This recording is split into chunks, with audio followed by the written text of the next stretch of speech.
Everybody. Seats, please. Oh, you're watching? Oh, okay. There's just some cars coming in now. So.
Right.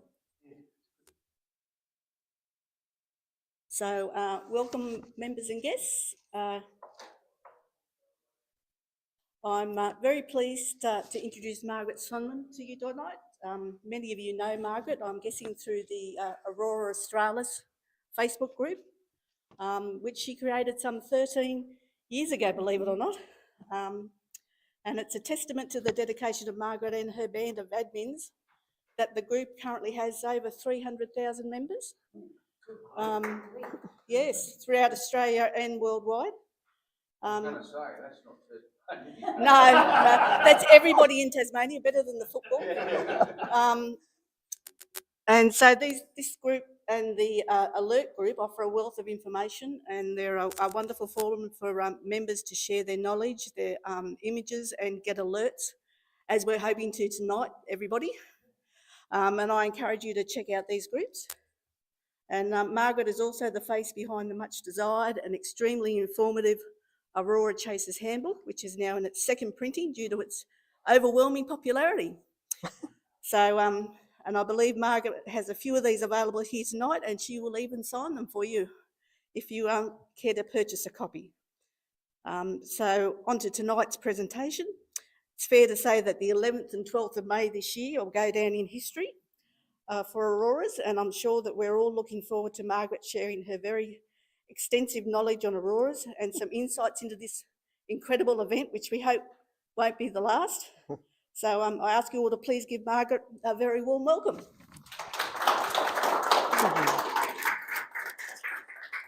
Well, first of all, thank you all so much for being here tonight, and you're actually missing an Aurora right now, so I'm not sure whether to congratulate you or commiserate, but anyway. So I've got a basic presentation that I normally do that just explains a little bit about how auroras work, how they happen, and an overview of the last solar cycle, and then a little bit of personal history. And then after that, we'll be getting into the May 11th event. And so please just forgive me as I read a lot about the May 11th event, because I'm still getting my head around a lot of what happened. And also, it's very intimidating talking to astronomy buffs, because I can be woefully ignorant on that. So if you catch me on anything that's incorrect, I really would appreciate you letting me know. And I do love questions at the end. So if you've got any questions, I would be very happy to attempt to answer them at the end. So basically, how do we start out? To catch an aurora, you have to start with the sun. That's the source. All auroras come from the sun, and solar wind streams from the sun, coming out in all directions all the time. But two things cause an increase in that solar wind and that generate auroras that can reach far into mainland Australia. And those are solar flares and coronal holes. So suns, I get used to doing my little switch-o thing, and it didn't work. Nope, it didn't work. That's all right, Richard.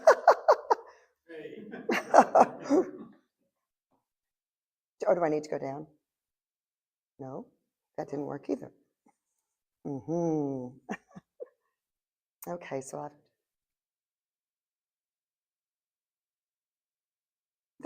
there you go. I hope I don't have to have you do this for everyone. Okay, so sunspots are created when magnetic field lines pierce through the sun's visible surface, and solar flares happen when the magnetic field lines snap. If the flare produces a coronal mass ejection, a massive plume of plasma sends electrons and protons racing into space at speeds of between 400 kilometers per second and 1,000 kilometers per second. See if this will work now. Yes. Okay, the force of it hitting us is so powerful that it causes Earth's magnetic field to reconfigure, like in this slide. Because of our massive distance from the sun, the solar storm takes about 3 days to hit Earth, depending on how fast it's going. But when the CME reaches us, the electrons' high speed are funneled down through magnetic field lines at the north and south magnetic poles, hit the molecules within, and make them give off light. How bright and how big an aurora is depends on the speed and density of the wind. So the color of an aurora depends on which gases the electrons and protons collide with. When you see green, yellow, or red in the sky, it means oxygen molecules have been hit. Nitrogen molecules emit blue or deep red. Our eyes aren't designed to see color at night. So unless the aurora is very bright, we can only see the colors through long exposure digital photography. Another cause of an aurora is a high-speed stream of solar wind from a coronal hole. So the same thing happens, but the cause is different. So if a CME or a coronal hole happens to be pointed at Earth and not in some other direction, if the arrival of the fast wind happens at night and when we have clear skies, we should have an aurora. And they can last anywhere from a few minutes to 36 hours. Can we actually forecast an aurora? Not with any degree of accuracy, which is why we're called chasers. So activity on the sun rises and falls over 11 to 13-year cycle. At the low point or solar minimum, there are few, if any, sunspots. And then at the high point of the cycle, solar maximum, there are the most sunspots. More sunspots simply equals a chance for more auroras, a chance. The last solar minimum was December 2019, and the coming solar maximum is expected to be July 2025, plus or minus 8 months. But we won't know until it's actually been over for about 7 months, and then they declare that was solar maximum. Although the official forecast for our current solar cycle 25 was initially weak, a lot of the photos that you're going to see from today are from week cycle 24. And you might be thinking that because of the Mother's Day aurora, that can't possibly be a weak cycle. But in the end, the determination will be based on the number of sunspots and not the events they produce. So since maximum is only the peak of sunspot numbers, it doesn't necessarily mean that the largest events take place at the peak. Okay, auroras on the mainland are most often seen as red. Stories from the mainland are associated with fire or blood. Long exposure digital photography and newer devices have made auroras more accessible. And so this is an example of one that's pre-digital, and you can see red, red, red, and from the outback. So that was obviously a fairly big event to be caught up that high. Here's another one from Victoria, obviously featuring more modern photography. This is an example of the typical kind of red that we normally get in auroras on the mainland.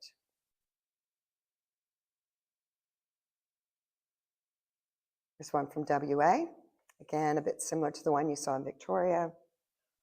And here's another pre-digital aurora shot, which is from Tasmania and predominantly green, because green is when you're more under the aurora rather than looking at it from over the curvature of the Earth. So So again, makes it's, obviously the photographs we're getting from digital photography are just quite stunning. And here's another one from Victoria, which probably wouldn't have been able to be got at all because it's not a very big aurora. And it was able to capture a lot more subtlety in a fairly weak aurora because of the improvement in photography.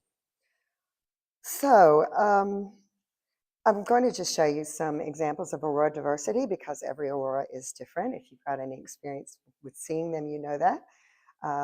Here's an example of one from the Huon Valley, some really lovely people contributing these to the presentation. Tinderbox. This is one of my favorites from Mount Wellington. Just look at the scale of that. It's just such an incredible photo.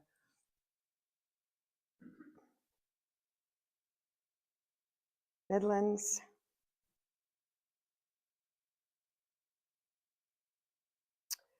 And one from up and forth. So how did I get involved in aurora chasing? Well, in 1997, I saw my first aurora, and my main question was, how can I see another one? It was really frustrating because back then there was absolutely no way of getting notified as to when one was happening. You'd hear about them the next morning, it'd be like, just frustrating because I kept missing them. You get to hear about them afterwards. So, yeah, this is an old slide with 305,000. It changes so quickly. I have to change the slide. Anyway, so about 12 years ago, 13 years ago, I realized that Facebook had a notification system that would be ideal to let each other know in real time when one was actually happening, when we could actually see it, not just depending on charts or apps, but people saying, get out there, it's happening. Because actually there are things called stealth auroras, ones that the scientists and graphs don't see coming, and then suddenly it's happening. And then there are ones that everyone expects to arrive that never do. So what I didn't expect was amazing help that would be contributed by scientists and local photographers. Soon we discovered that there was so much chat we needed to have a dedicated group just for notifications. We're pretty strict about this particular group, and only actual current alerts, legitimate alerts, are allowed to be posted in this group. So Facebook groups really have made aurora notification possible with immediacy that never would have happened without social media, and really encouraged a wonderful sense of camaraderie amongst aurora chasers. You could be out, chasing your first aurora and find yourself on the beach in the dark next to a professional photographer on one side and an eminent scientist on the other, and they're all invariably willing to help. And it's great because anyone can experience an aurora. All you need is location and notification. And here in Tasmania, statewide, we have the location. We live in absolutely the best place outside of Antarctica to see the Aurora Australis, and many of us can see them from our own backyards. So one of the most frequently asked questions we get is where to go to view an aurora. But we have this map link in our frequently asked questions in the Facebook group. But I try to get people not to stress about a map, because anywhere in the entire state of Tasmania facing south, preferably away from light pollution, with a clear view as possible to the horizon, just a location preferably well away from lights with no mountains or trees in the way, blocking a south horizon, because you never know how large the aurora is going to be, whether it will be like something really low right at the south horizon, or as in May 12th, all the way behind you, May 11th, excuse me. So this is our Google Map link from Facebook with recommended locations, but good spots are never far away. One of the most fun things we've had is challenging preconceptions. And one of them was, just forget trying to get an aurora if there's a moon. So here's a half moon, and you can see how photographically they're fantastic because you get all this wonderful foreground interest, that you don't have otherwise. So do not give up if there's a moon. There could still be some wonderful photos out there. Granted, your naked eye viewing will be hindered by it, but you know that camera will be able to pick up what you can't see. Here's a full moon aurora. Again, you know, ends up being a wonderful shot. And another full moon aurora. And here's the sunset aurora. So this is the summer shot in January. And so that is the sunset all the way to the right. And the aurora was bright enough to be seen, even though the sun hadn't completely set. So all sorts of possibilities. And here's the sunrise aurora. So the fun thing about sunrise auroras is that, that this pink color is actually the rays being sunlit. Normally they wouldn't be that color, but the sun has actually caused them to be that color. And a lot of times on this kind of sunrise or sunset photo, you can actually see a line where the curvature of the earth is, where the sun's picking up the rays above, you know, and then not below. So, and here's another misconception I enjoy blasting, and that is you can't see one from Hobart. But of course, I'm not talking about the May 11th aurora, which you can probably see from everywhere. This is just not obviously a huge aurora, but nevertheless, it's still visible on camera over the lights of Hobart. So, okay, so besides blasting preconceptions, it's been really fun informing science. Citizen scientists have had a huge influence on aurora perceptions in the last few years. We first photographed this kind of event in 2012. This is something, well, it became known as Steve, which I've never been enthusiastic about it. So we first started photographing this kind of event in 2012. We knew it was something unusual, but we didn't know what it was. And in 2017, a Canadian group decided to name it Steve, which, you know, when you've been enjoying something that long and somebody else decides to name it, it's kind of like having, you know, one of your children named by somebody, you know, it doesn't always go over really well. It is kind of bigger than Sorry? Okay. Anyway, right. Well, so we have now identified many phenomena that previously weren't known because science interest in aurora has always been the prediction of the infrastructure, the grid. That's been the emphasis. And so when all of a sudden the citizen scientists started going, what's that, what's that? They've had to like come to the party and try to figure out what it is. So, but anyway, some of the phenomena we've identified are ion arcs, SAR arcs, auroral ion drifts. Sorry? Ion, I-O-N. And electric pulsating aurora. So some of this is so new that there's ongoing debate about what it actually is. So there's just some more examples. Again, Steve is not actually part of the aurora. It's subauroral. And I can get into a definition of that. It happens at lower latitudes. Sorry, I've got this is even the definition of subauroral is new. So it's at lower latitudes than the rest of the aurora. And as you notice some of these photos I'll be seeing, you can see that it's quite separate. See, this is the aurora, and this is subauroral. So it's closer to us than the actual aurora itself. And it actually has a different cause. So I'm going to read it to you. Subauroral phenomena appear to be triggered by extreme thermal and kinetic energy in the atmosphere, not produced by energetic particles rained down on atmosphere like auroras are. So it's something different, but it accompanies an aurora. So, right now, and this is something really fun. I don't know if you can see these very well. They're wide blue rays, and they're called the GBR, giant blue rays. It's differentiated from tall blue rays, which are skinny and different. The giant blue rays are exciting because they are thousands of kilometers away. And they are blue because they are sunlit from somewhere way beyond our horizon. So, you know, when they first realized it, these things were just like somewhere way down near the Antarctic, and they were just so massively huge that we could see them. You know, it's just like, whoa. So we all really geek out over that. And this is basically what Steve does when it dissipates. And then this tends to accompany it. I've tried to get naming rights on something. tried to get people to call this Tassie tiger stripes, but I think it's just going to be picket fence, whether I like it or not.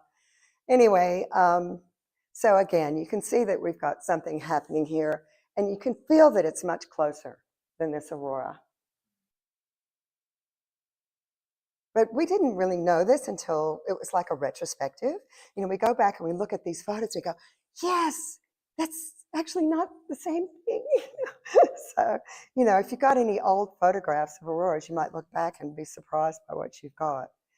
And so this is a subaurora form called the giant undulation. And so this is a subaurora form here, and then this is the aurora behind it.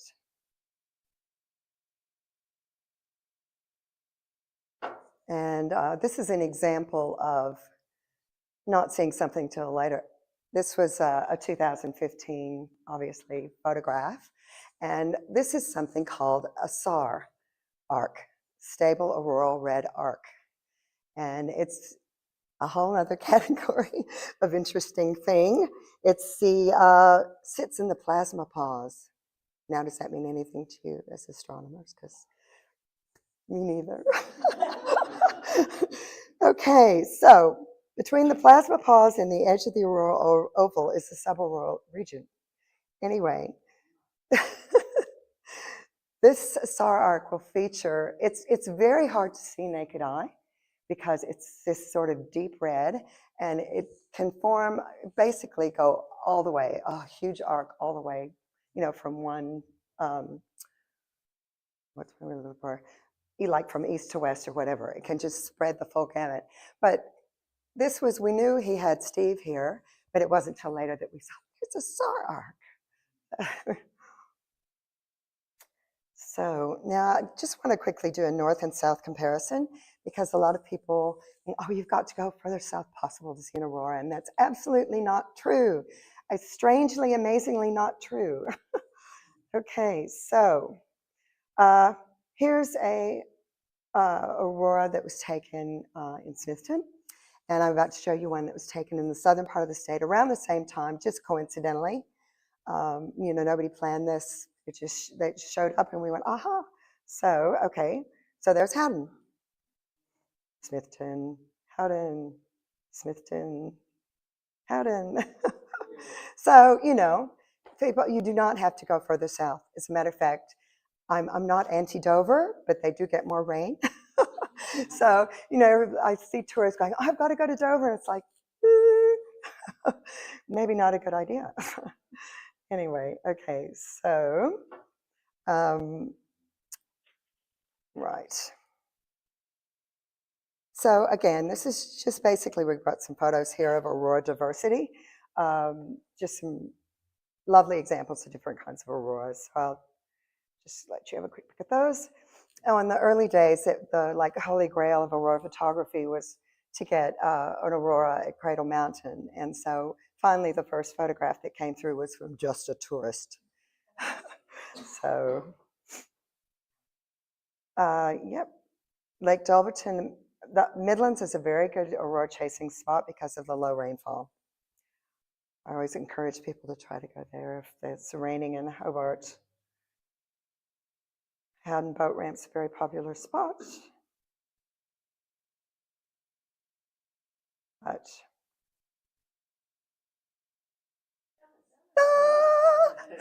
does that look familiar to anybody?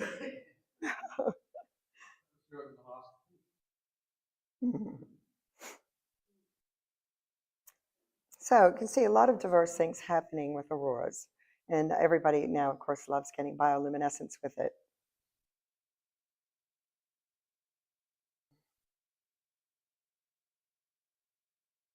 And here's one that's pink. Pink is fun. Okay, so I've got a few from this solar cycle now, before we actually get to May 11th.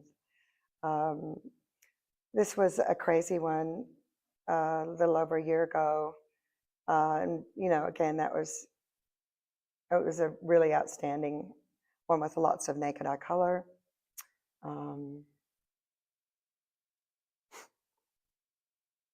Yep. Oh, this was a fun one because on the 23rd of April, there was a lovely aurora, this one, around 11 o'clock at night. People were getting photos like this. And it's like, happy, you know, go home and go to bed. And then all of a sudden, people that woke up and went to work at 5 o'clock in the morning. I don't know if you're one of those people. Something astonishing had happened in the meantime. I've died down in between. And then all of a sudden, ta-da! So yes, I actually wasn't expecting it either. I woke up and looked outside and I thought, there's not a full moon tonight, but it had, you know, basically lit up the whole landscape. And, you know, it's an aurora, surprise. So this was a really nice big event. And here's the all sky cameras showing that basically it went to the zenith on that day, on that morning early. Sorry? He's a member. Oh! Yeah, okay. Just some other exciting ones from this current solar cycle. And yeah, I don't know how many of you remember any of these, but you know, that one, if you can, it was just really was a fascinating one. It was one I hadn't seen one quite like before. You know, if you note the size of the houses and everything, just that was really, really quite incredible. Okay, so if you decide to chase auroras, even casually, most people look for an app. Most apps, prediction and forecast feature KP or planetary K index. It does not work for aurora chasers. If you have an app that uses it, it was designed for scientists to have a 3-hour average of certain blocks of time to give them an idea of whether or not the grid was in danger. So it's not immediate, it's a delayed 3-hour average. So I definitely don't remember it, but sorry, don't recommend it. But, and it, again, as an example, even with our Bureau of Meteorology, they fortunately have KAUS, which means that's the Australian K index versus KP, which is what you see in all of the apps. And you can see there's quite a bit of difference just with Australia and this KP. But again, we don't even use a KAUS because, again, that is a 3-hour average. Okay. But just as an example, KP is useful for a retrospective.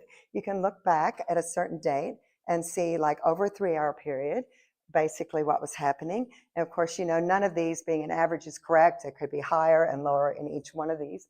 So it's not really telling you a lot of nuance, no real peaks or anything. But as an example of this particular event, which was KP8, I've just got some photos from it so you can see what exactly that looks like. Okay, so when you've got like a basic blur, that's called a diffuse aurora, but when you start getting structure like rays, it's called a discrete aurora. And this was a really, really great night because you can see we've got a subaraural green arc. And it's just, again, totally separate from the rest of the aurora and a feeling of being much closer. And again, an example if we had no idea what we were photographing at that time, just looking back at these photos like, oh, subaraural, okay. Yep, so we've got a sunlit aurora here. You can see this area is being lit by the sun. And it's a lovely one from the East Coast. Again, you've the same events as this KP8. Again, so a lovely shots of, you know, the subaraural arc above. And again. And although all of these photos you've been seeing of this event so far had this green arc above, it didn't remain that way all evening. It's just, everybody was excited and got a lot of pictures of it. So this is the same event from Evandale, really gorgeous, but the subaurora form wasn't there in the same way. So if you're not supposed to use an app with KP, what are you supposed to use? And that is Glendale. I won't get into a lot about Glendale, but we're very thankful for it. It's a source that updates every single minute. And it's got, I'm happy to give you the address of it. It's got little drop-down boxes on every little chart that tells you how it works. So, it's just stunning and amazing, and we love it. What about Aurora Tourism? Does that actually have the address? Yes, at the top. Okay. Now, so if you do actually go there, it's not exactly an app. You have to add it to your home page, your home screen, and then you enter your location. Register. It's free. It's completely free. This guy does. It's a total labor of love. You enter your location and choose the map Australia, and you're set to go. So, Aurora Tourism.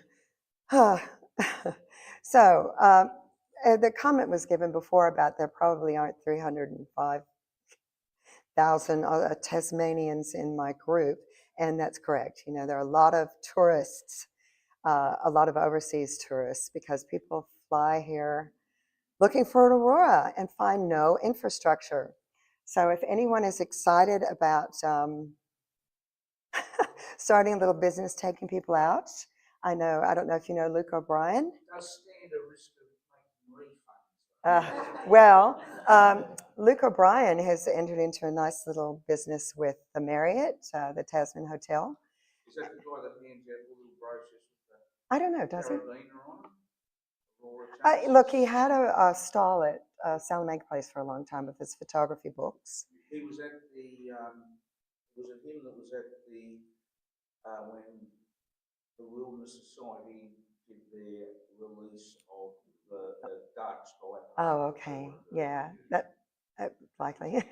But like, for instance, as a photographer, he's gone into this little business with the Tasman Hotel, and for like a very large amount of money, he will take their guests out, and they give him a copy of my book and a Waverly Willamille scarf. So look, since May 11th, I think they've had, something like 30 takers on this deal, and it's not cheap. So there is a market for taking people out. I would actually like to see night sky viewing platforms, something, a safe area that tourists will, know to go to.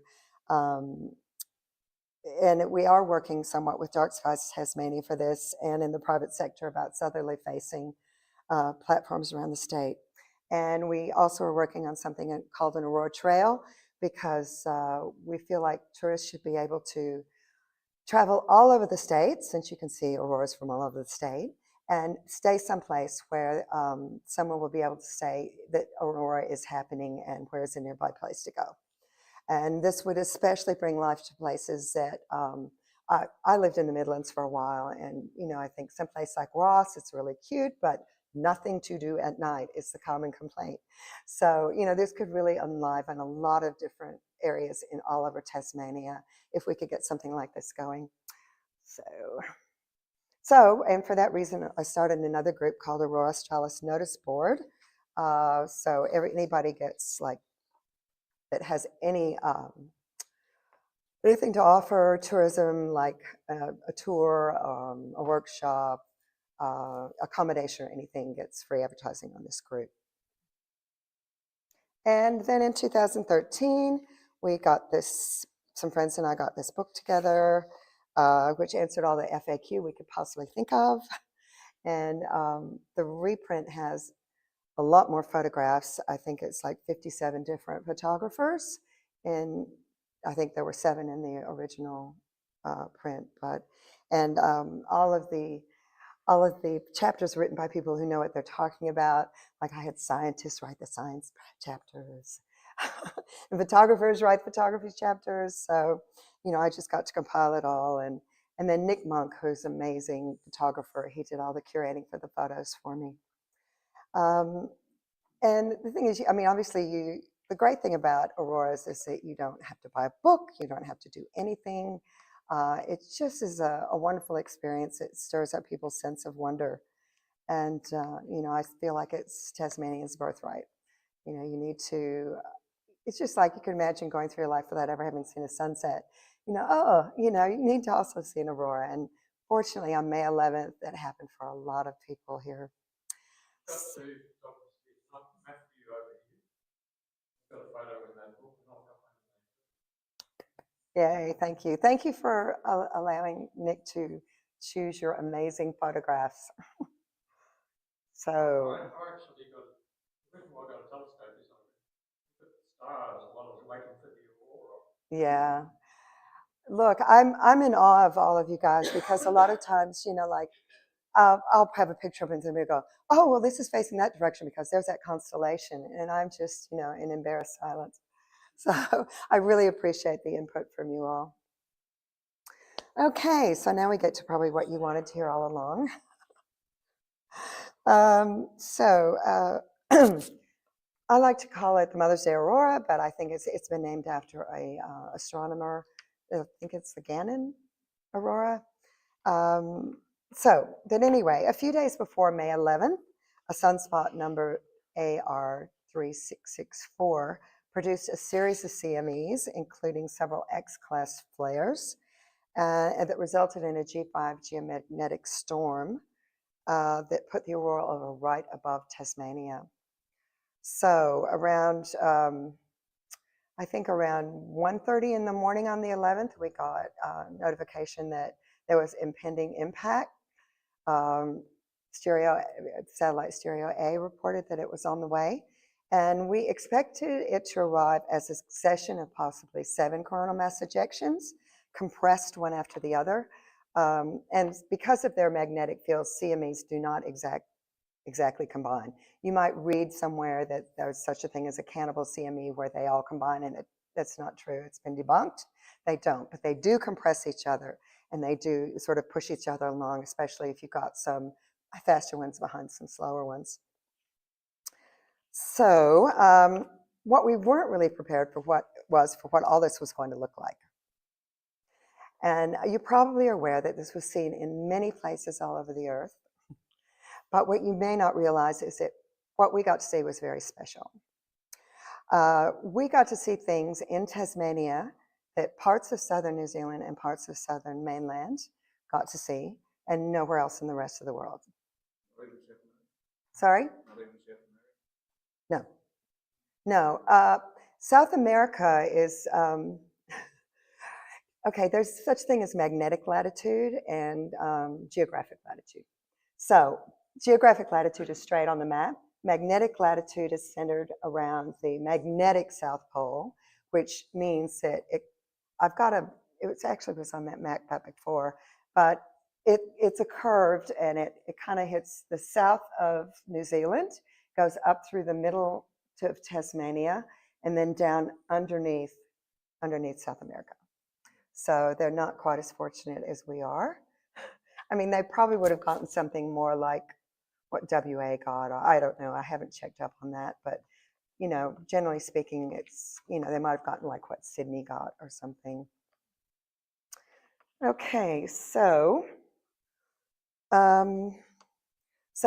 after we got that notification that something was going to happen, within about an hour, we had a brilliant display, about 2 hours actually. We had a brilliant display coming along that continued on throughout the day for the rest of the world, and then back again that night for us. So, and even that morning there was, this is what was seen at Uluru, morning of the 11th. So there was one sighting of an aurora in Uluru last solar cycle, but it wasn't as extensive as this. It was much closer to the horizon. so quite rare for them.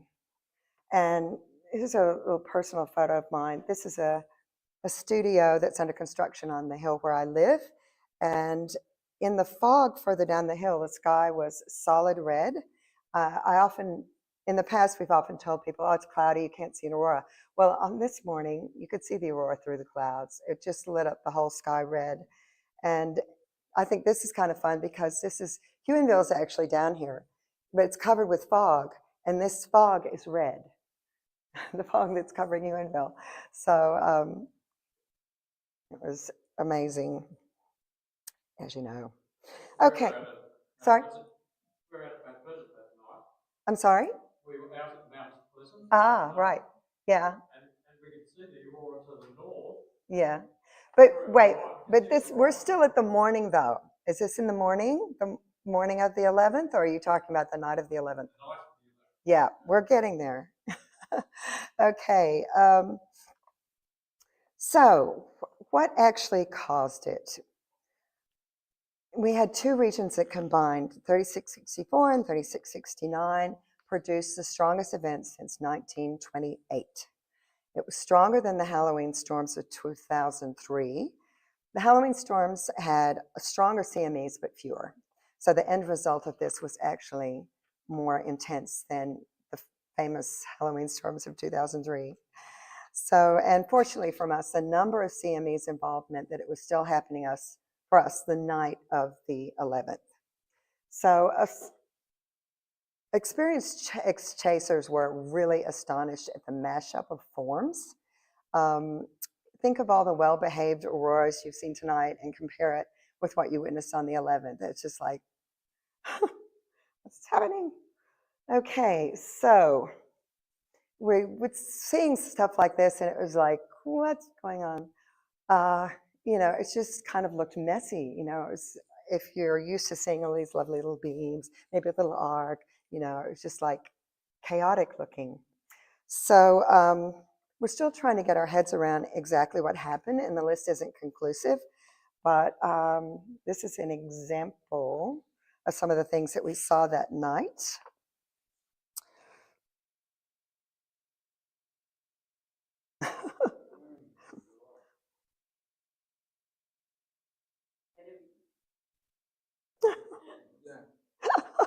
It's like, yes, well, that's why we didn't know what we were looking at, because it was all this happening. And it's just really a once in a lifetime experience. So for one, we can, and did that night, have a very active subaurora region. And Arctic and Antarctic don't get that at all. Our view is a mashup of auroral and subauroral as the oval moved back and forth with the onset and retreat of different substorms. So the green diffuse subauroral zone was continuous rather than something like an arc. It was like a subauroral sheet or fog, and it partially hid the usual auroral rays and curtains, and it caused unusual colors like oranges, yellows, and pale pinks. So we've got a little fisheye from Colin Legg. So probably some of you either saw or photographed this, okay? And there's a SAR arc up there, but this is something called dunes. The current theory is that dunes form when there's an inversion of the mesosphere in a zone where air glow usually forms, only about 100 kilometers in altitude. And the technical term for it is, this inversion is a mesospheric bore. But only if you add green diffuse aurora to the mix will the ripples of the mesospheric bore become visible as a horizontal atmospheric wave. So it's a very rare combination. There are only 5 or so other recorded observations of auroral dunes ever. All have been in the northern hemisphere at higher geomagnetic latitudes than Tassie. Dunes are in the inner region of the subauroral zone where it meets the auroral zone, an area which is quite narrow, like 3 to 5 degrees in latitude, and it would be very difficult to see it all if we weren't quite close to it. We were at that boundary on May 11th.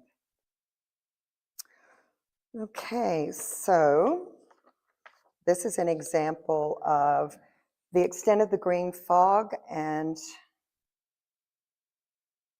part of a giant undulation in the upper part of the blue-green fog. So,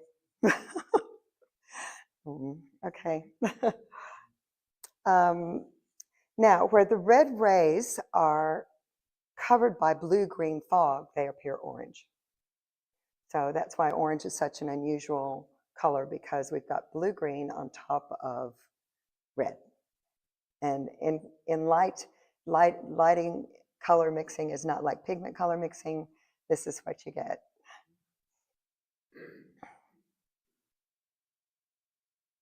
Okay, so we've got a red aurora behind.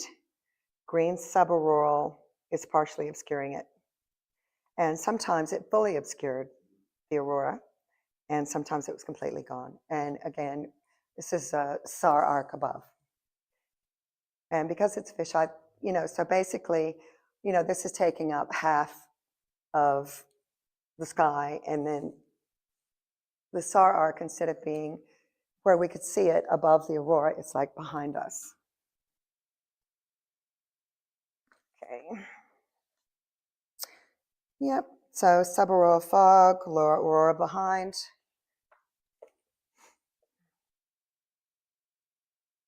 And this is something that's now called RAGDA, Red Aurora Green Diffuse Arc. We used to call it patches or blobs, but now it's called RAGDA. So if you notice the word RAGDA on that list before, that's it.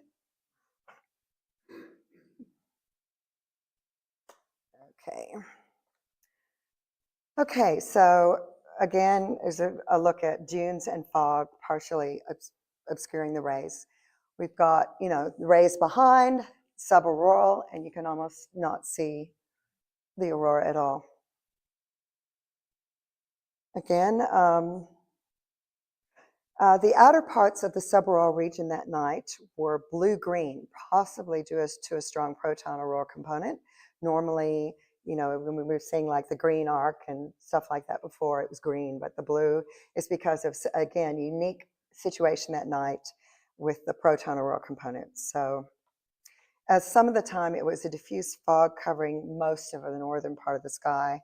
And then at times it made a blue-green arc that swept away, revealing red subaraural boundary and the SAR. And another thing you may have noticed, which you might have photographed, is that the sky north of the SAR arc was blue, not black as it should have been, with there being no moon.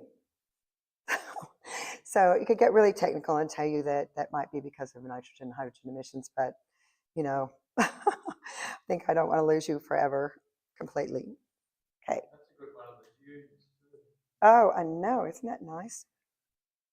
Horizontal lines are actually like using. Yeah, that's why they named them dunes. So, I mean, dunes is not a scientific name, but it's a lot better than mesospheric bore.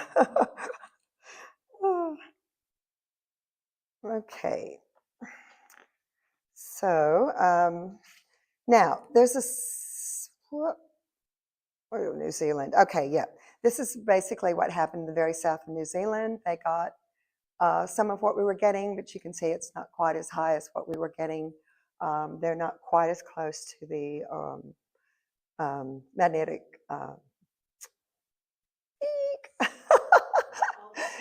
pole, thank you, as we are. Okay, and so this is what they were getting in WA, getting a really good look at the SAR arc, that's normally what, if we get a SAR, that's normally more what we would see. So they were getting a real treat, something that we normally see, but they rarely do. And this is an example of our SAR, or the SAR arc that we saw, which was in the north. Again, here we're looking west, and it's just crazy. You can tell we are under this because it's going in all different directions.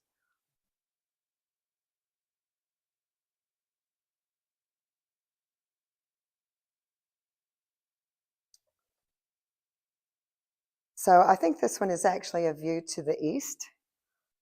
Yeah, so again, this is south, north, and the SAR are going in what we feel like is the wrong direction. Okay, and some of you might have caught a corona that night or crown at the zenith. And I'm just put the view of the trees there to help you understand exactly what you're looking at. Because just like you're looking up into the trees and you get that kind of form, you're looking up into the aurora in that way, and that's why it looks like that. So, You can see flashes of white light. sorry? You can see flashes of white light. That's People say that amazing. it was lightning. It was, again, we had pulsating aurora that night. Do you remember if you saw it? It was just like, like a strobe light or something. Yeah, yeah. I know. Yeah, I know. We were just, I was out there with my grandchildren. We were just screaming and they were knocking my camera over and I didn't care. And it was just, we were just gone crazy. Okay, so despite the often confusing, messy display, we also got thousands of what we think of as traditionally gorgeous shots on that night. So here's a few of them. Oh, what? Oh, yeah, yeah. Yep. Here in River.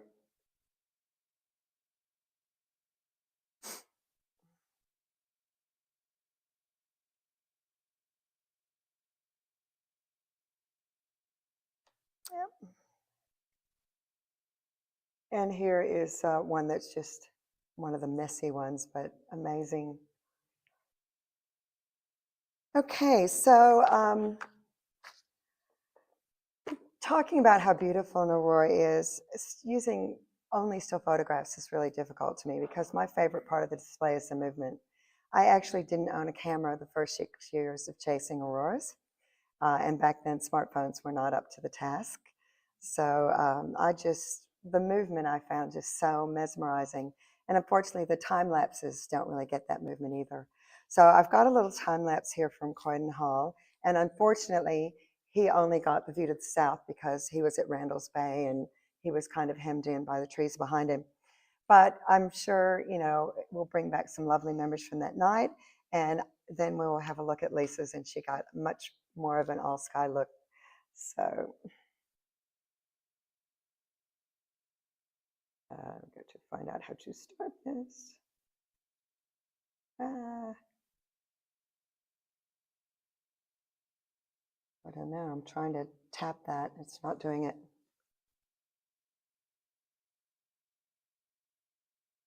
Well, if we don't get anything, we will look at yours. Well, it's all part of my master plan to be the center of attention, is it? Yeah, no, it's not. Maybe the file's too big. I don't know, unless it just takes a while to load. But Yeah, maybe we'll just give it a minute. let me see if I've got. Chris is saying he thinks. Aha! Is there sound? Because they've.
You make me run.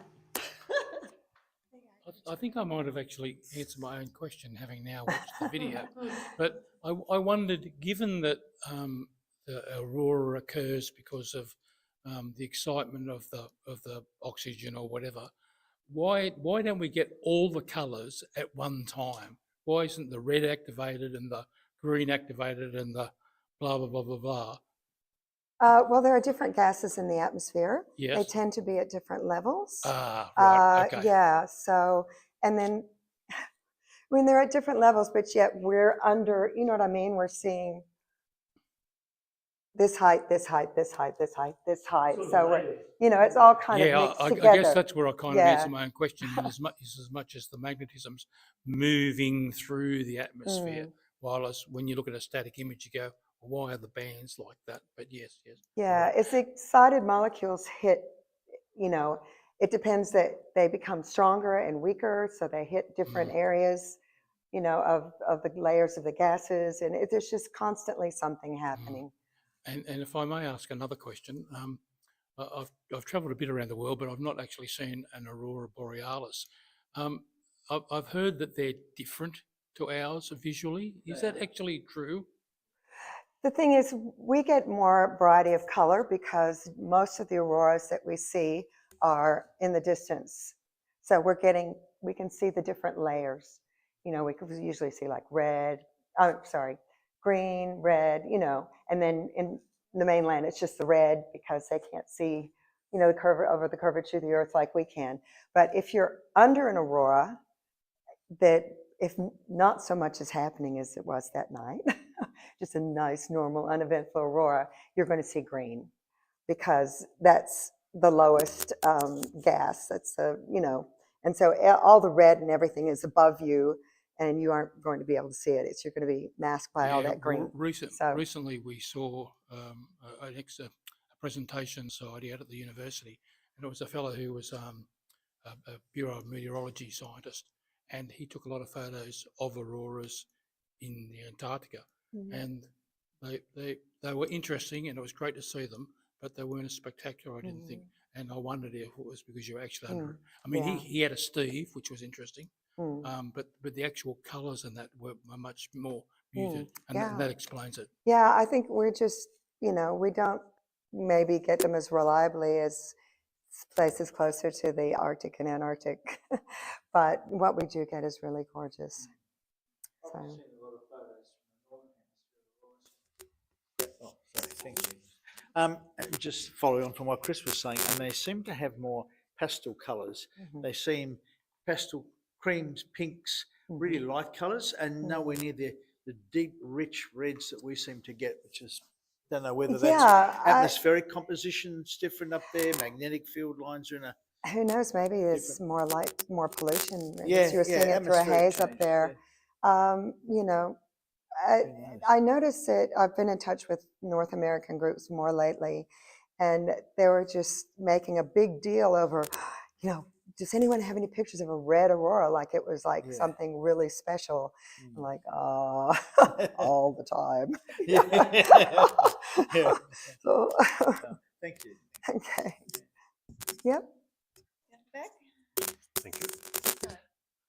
Why an auroral oval? Why not a dome? That's a, you know, this is where the part where I say I'm not a scientist.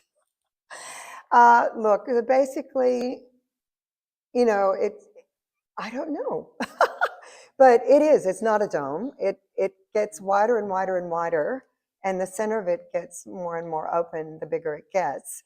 Like, I've got a friend that chases auroras in Norway, and they often have to go, I mean, as you know, Northern Hemisphere, they'd be looking north, but they often have to drive south to see it because the oval itself, you know, has gone south if it's a bigger aurora, you know, and they're in the hole. But no, I can't give you a scientific explanation of that, but no, it definitely is a donut.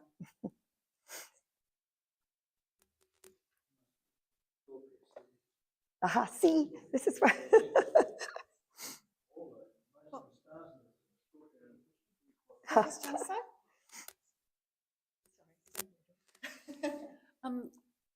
Margaret, I have seen videos of, I guess from the Northern Hemisphere, of just plain white auroras, like the curtains doing the movement. Right. And I'm just wondering whether that's AI rather than... Yeah.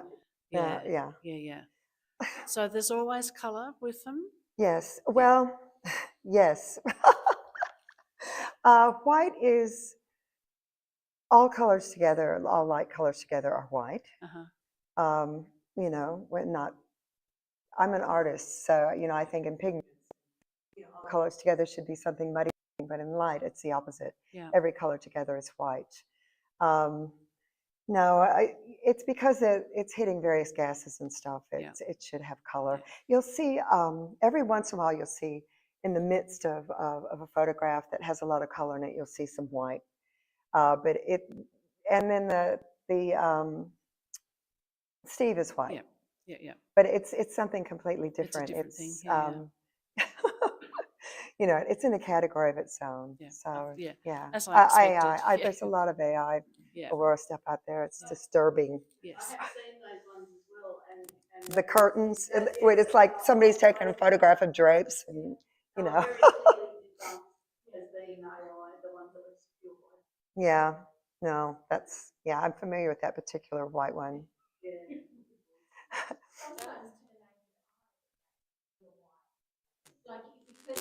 Oh yes, yeah. Because yeah. Yeah.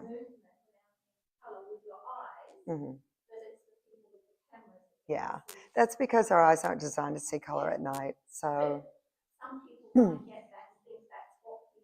yeah, but I mean, we're talking about photographs, and unless, you know, I've never seen a photograph I mean, sometimes somebody will take a photograph and they'll reduce the color, and say this is probably what you will see naked eye. But they didn't actually get that photograph. They actually doctored that photograph to try to equal what you would be seeing. So, you know, I don't know. I suppose it's possible to let in little enough light to make it look like, but I don't know. I haven't seen it. So. I just wanted to say that we saw our first aurora in 1986 when we moved down to Hobart, and but we've seen hundreds since then, and I'm just amazed that a lot of Tasmanians say, "Oh, I've never seen an aurora." I know. I don't know why, because they don't go out at night. They don't. No. And look up or. Well, the other When I saw my first one, I was driving back from Launceston through the Midlands, and I could see this white glow, and I was like, it looks like the glow of a distant town. But I just knew there wasn't a distant town out there. So, you know, and finally we got out of the car and screamed and did all the appropriate Aurora things, you know. All good? Sorry, one more question. So obviously, by my experience, not all auroras are visual. So sometimes you need a camera to the camera sees better than our eye, as we've discussed. So is that as simply the fact that the aurora isn't a strong one, so it's not exciting the molecules as, say, the big one we had recently? Why can I see them sometimes visually, and other times I need to get my camera out to go, oh my God, look at that aurora? Yeah, it's just if it's a very weak, it's not generating much light. So, and that's the thing, you never know in advance what's going to happen or how long it's going to last. And, you know, despite the best guesses, you can't guarantee anything. I can remember like 2015 or something, there was an X-flare headed directly towards us, and people flew in from all over Australia to Tasmania, and I was doing like interviews all over the place, all over the country, and nothing happened. And it was a clear, beautiful night, but nothing happened. You just don't know between, you know, however long it takes for it to get there from the sun, days, you know, what mystery thing happened to it out there that caused it to not arrive. So you can't ever guarantee it or know exactly what you're going to get. Well, actually, I was telling somebody that didn't arrive not long ago, and they said they thought actually something little had happened after daylight, but we were just all really angry by that point and didn't notice. So, no, honestly, it was a catastrophe. I stayed awake all night. Margaret, that spectacular event in Canada a decade ago or something like that, when all the power systems were out. Was that associated with Aurora? Or was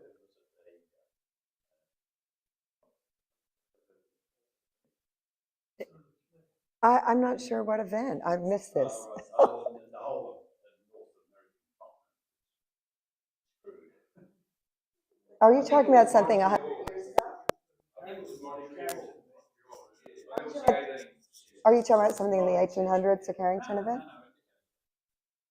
There was an event where they lost power to the northern Yeah. and overpowered their power lines. Oh, okay. So it was just daylight here or something, and so it didn't happen. Of course. Right. Okay. No. Actually, Show up there as well. probably, unless it was cloudy. But the report we've gotten from May 11th is that there was no problems with the infrastructure. And the only problems they said we could possibly have in the future is if there was a really, really big event, quickly followed by another really, really big event. So what you ended up with a very long duration, big events, bigger than the 11th. But the 11th was no problem. So they, this is why all these scientists have jobs, all these forecasters. They're paid to say, fix this, do something about this. This could be a problem. So, okay. Well, that's fantastic, Margaret. I think Thank you. everybody's been stunned, and Were they going to show some photos? we of are going to that? show some photos, but we'll have a break now Okay. if that's all right, Lovely. and everyone can have a little chat because it has been wonderful, and I'm sure we've got lots of stories to share about the night itself. And as a little token of our thanks for coming along, here's Oh, thank you. and a nice bottle of wine, which you can have one or the other, whichever one you fancy. Oh, okay. All right. and if anybody is interested in having a look at Margaret's books, they're over here on the table. And as I said before, Margaret's more than happy to sign them. And I do take cards. And she takes cards. So thank you all again, and help you. yourself to tea and coffee and a big round.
Very, very much for a very informal and very pleasant presentation.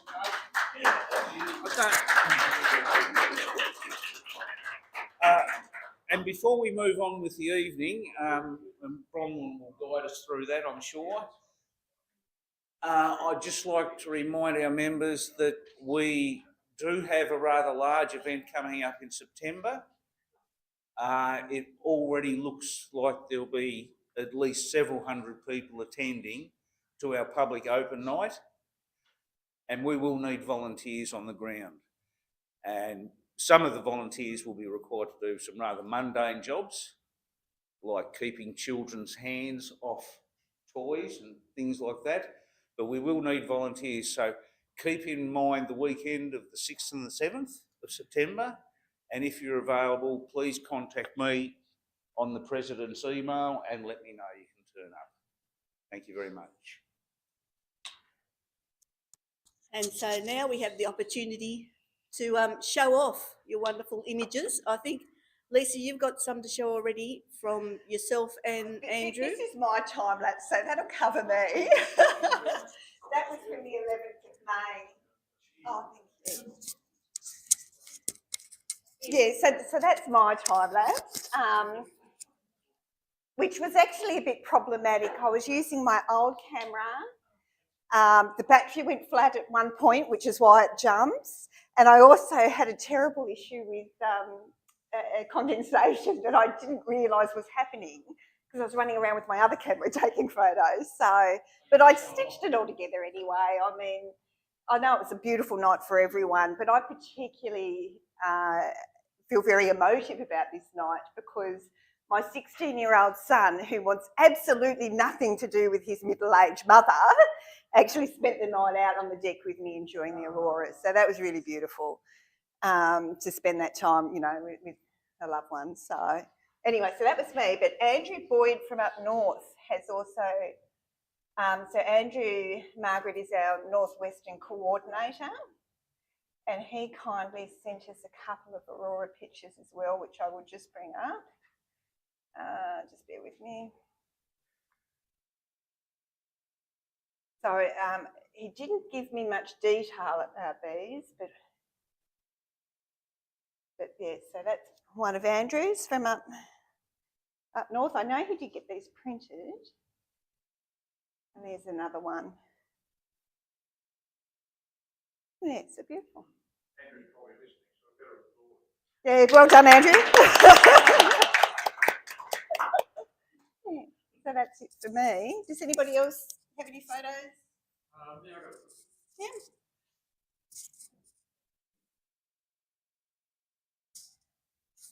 So just while Dallas is setting that up, we'll thank Lisa because in the past, Richard, myself and a few others have commented on the poor calibration of the colour on the screen. And so Lisa very kindly this week spent some time calibrating it. So hopefully now our images will look spectacular, even if they're not. So, and if anybody else has any other images to share, please get them ready. So once Dallas is finished, and if not, we can either call it close of an early night, or Richard, if you want to give a really brief. No, he doesn't. Can't squeeze it in. Yeah, you can't do double time. Okay. Yeah. There you go, Dallas. You want to do a commentary on your images? Oh, okay. How do I make it? You just expand it, just click on that. Yeah. How do I make the picture bigger? Oh, it's down here, isn't it? Oh, okay. So this is taken down at Huntingfield, just south of Kingston, and what I've got there is the Milky Way, and on the left, the large and small Magellanic clouds, and down to the left, down to the bottom, an aurora. So you can see some rays shooting up there. That's about 180-degree panorama. So to take a panorama, you just take about 7 shots across horizontally and overlap them, and then you move up a bit and take another 7 shots, until you get right up to the top of the Milky Way, and then you just stitch all the photos together using Microsoft Office. Yeah, and so there's my Dob down the bottom there, and as I said earlier, I bought that Dob so I could look at the nebulas and clusters and that while I was waiting for the aurora to happen. So it's great if you have a Dobsonian and when you're out looking for auroras too. So yeah, that's one down at Huntingfield.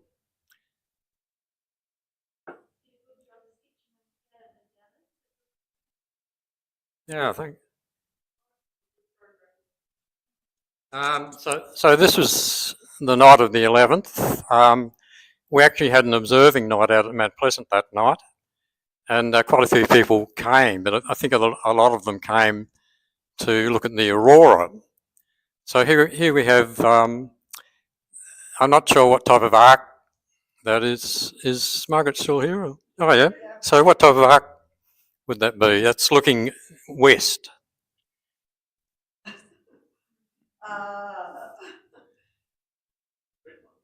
The red one, yeah.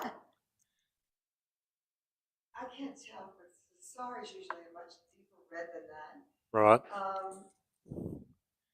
Yeah, I can't look. And I asked a few. So that's. So much happening. Quite a distinct line between the red and the green, isn't it? Yeah. Yeah, I mean. I don't know. See, that looks more like Aurora to me than Sun Aurora. Yeah. Okay. I think it's just the Aurora, which is an amazing photo. Yeah. It's beautiful. Like 15 minutes before that, it was green. Yeah. I Yeah. think the star at that point would have been further behind. Which way are you looking? Did you say? West. Yeah, the star would have been. Due west. Yeah. Yep. It's just. I remember I said that like the summer of fog was coming and going, depending on the time of the sunstorm. Yep. I think the summer aurora was just, maybe the green you had before was that, and then subsided and came back. Right. Okay. Because that looks more like aurora structure to me. Yeah. It's gorgeous. So yeah, that's the radio telescope there, and the Great Reba Museum. And we were so lucky that night. It was a new moon, and this aurora suddenly started. But we actually started. Beth and I were chasing it from 4 a.m. that morning. We were out in the court because we knew it was coming, and we got some photos that morning, and then it was going all day, of course. And then when we went out to Mount Pleasant, it was there again, and we could see the Corona Aurora, which was directly above our heads, and we could actually see auroras through Orion. So Orion's in the north, so we were amazed that we could see auroras all around. And the other one I've got is for a friend. So this is another one out at Mount Pleasant. It was taken by Keaton Fisher. She's just a new member. And she was out there that night learning how to use her Dob. And she took this photo going out through the gate of the aurora. So you can see some of the coronal aurora there. And there's a few stars there too. Okay, so that's it. Thank you, Tara.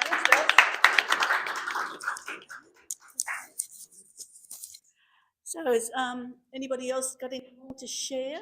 Yes, Michael, excellent. We've got internet? Yeah.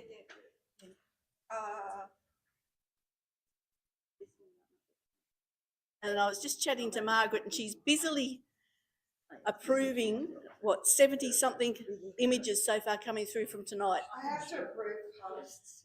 So All these people have submitted their photo, and it's like, why isn't it in the group? So in the time that it took to talk to you guys, 77 photos came through to approve. That's the current Aurora tonight. That's yeah now. Yep. Yep. Like Dalverton. Nice. Yeah. Lovely. Oh, hello. I was mainly interested to see whether I could actually get my website up and working, so it is excellent. So just a few pictures here, but I will zip down to some Aurora shots. There you go. That was from that was at South Arm at the near the labyrinth on the I forget the name, Baker's Hill or something there, and it was amazing. To see Aurora before even the twilight had gone. So so that was just my impressions of the night there, and I think we've got some messy clouds there later in the evening, and some dunes. There we go. We've got some of the dunes, and then some of the stuff at Zenith. So it was a pretty impressive night. And then of course there's our culprit, that sunspot group. And I'm wondering, when we look at the sun, we think it's sort of like a flat disc, don't we? But really, it's like a curved sphere, sort of thing. So there's the equator. So and then that sunspot group would have been curving away from us. Just imagine if that sunspot group had been coming across the equator and we were in sort of like ground zero, direct line of fire. I reckon we would have lost a few satellites and a few power grids and lots of transformers if that had been the case. It would have been a Carrington style event. Anybody familiar with that in history in the 19th century? They actually could see the telegraph lines glowing. It was that strong. So imagine a Carrington-style event in our modern society that actually probably put us back to the 19th century in some regards. So so that was the afternoon before the big event on the 12th. I guess it was actually already happening technically at that stage. So just a few little things. Ida Carina. It's an old picture with a Matsu cob that I took about like 7 or 8 years ago, or 2019, sorry. And I recently did a few tutorials on Pix Insight, and get rid of this, and I reprocessed the data to get a completely different feel to it,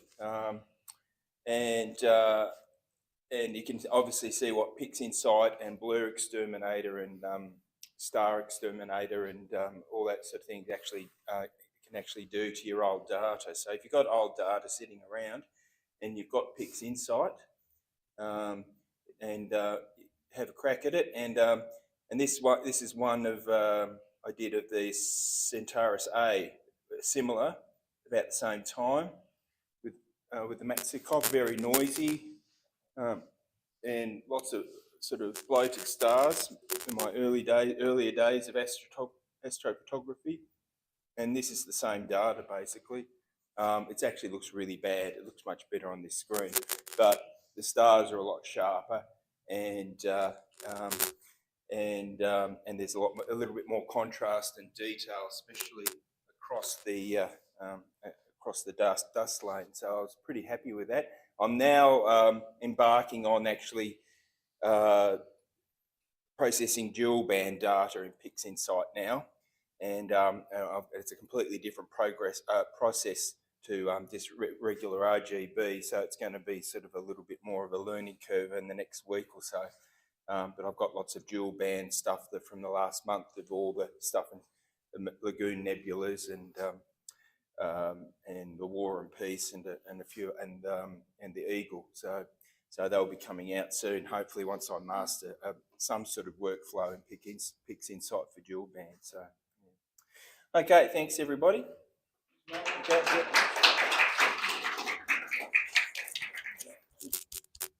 Thank you, Michael.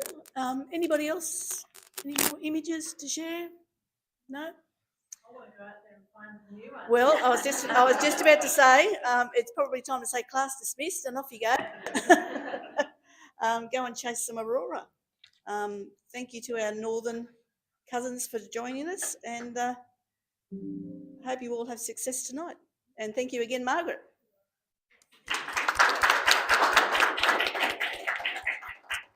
I think our presenter next month will be Dallas, it's Kelly Clitheroe next month, isn't it? from the Dark Skies. Kelly Clitheroe next month? From Dark Yeah, Skies? Dark Skies Society group is going to give a talk. Oh, okay. Keep your eye on the ball on the website and come along to our next presentation. But we have got a members' night out at Mount Pleasant on Saturday. Okay, members' night on Saturday at Mount Pleasant for those that are interested. Next month is. It is Kelly Clitheroe. Okay. Yeah. from Dark Skies. All right. Thanks very much. Thank you.